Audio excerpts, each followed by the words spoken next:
Sa kakabuhay, kailangan mo sumikap. Aabutin ang pangarap, ang bawat desisyon. Sa landas na tinatahak, hindi puro takot. Dapat may tapang at matatas. Humihinto ka, di mo matitikman ang tamis ng tagumpay. Sa dulo ng laban, bawat talo ay aral.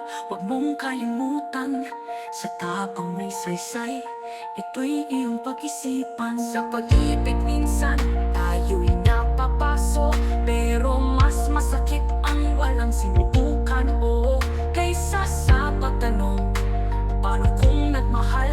Huwag kang matakot, baka di masuklian. Kahit minsan magtunog ng pighati, pagmamahal ay subok ng iyong pagkatao. Kasi ang bawat sugat sa puso'y nagpapalalim, nagbibigay tibay sa damdaming malalim. Sa negosyo, pera, minsan ay sugal.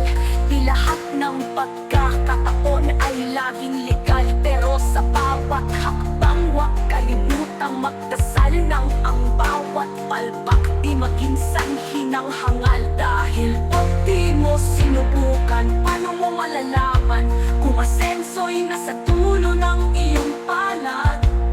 Pangarap abutin sa tamang paraan, sa sipag at dasal, lahat yan makakamtan.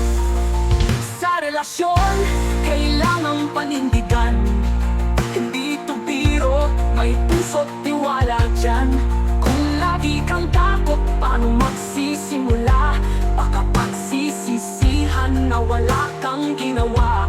Commitment, lakas, yan ang puhunan sa harap ng unos.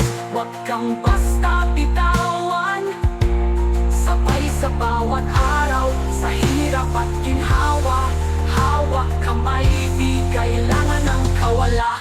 Sa dulo ng lahat ng pagsubok at pasakit, tanging ang Ama ang ating masasandigan.